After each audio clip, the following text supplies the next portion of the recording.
All right, it'll continue with long, emotional paragraphs, unfolding their long-distance love story. Days turned into weeks, and weeks quietly folded into months. The distance, though heavy, became a silent teacher for both of them. It taught them patience, it tested their faith, and above all, it revealed the true depth of their love. Nights were the hardest when the world grew quiet and sleep refused to come. He would lie awake, staring at the ceiling, imagining her voice, her laughter, her presence beside him.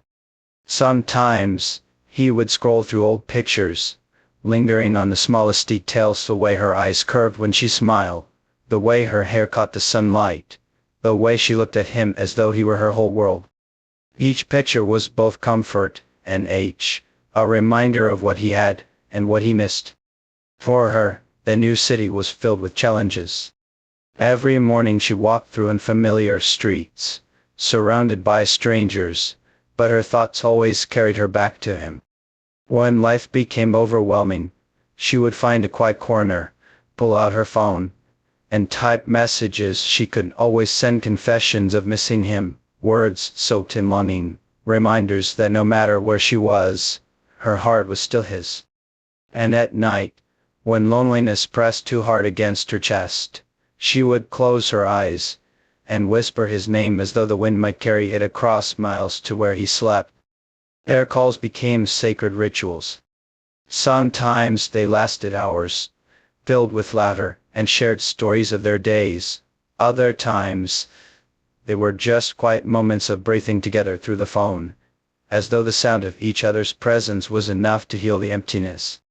They learned the art of finding closeness and distance, sending each other pictures of the sky above them, so they could look at the same moon and stars and feel less far apart. There were days when connection was weak, when words broke into static, but even then, they refused to let silence mean separation. Their hearts remained tethered by an invisible thread, stretched but never broken. Yet distance wasn't kind every day. There were nights filled with doubt, moments when the ache became unbearable. He would find himself wondering if she was eating well, if she was sleeping enough, if she ever looked around her new world and felt too alone. She, on the other hand, worried about his quiet strength, afraid that he bottled too much inside.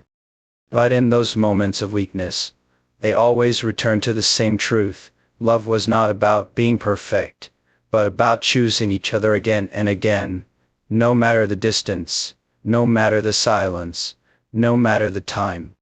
And then, one evening, as he sat by his window with the cool night air brushing against his face, her message arrived: soon, in coming back soon. His heart skipped, his breath caught, and tears he didn't expect burned in his eyes. It was as if the months of waiting, of longing, of sleepless nights and endless prayers, had all collapsed into that single word: soon. He read it again and again, his fingers trembling, a smile spreading across his face that refused to fade. For the first time in what felt like forever, hope wasn't a distant stare, it was a flame burning right in front of him. The countdown to her return began, and with every passing day, the world seemed brighter. Every sunrise was a promise, every sunset a step closer to the moment when he would hold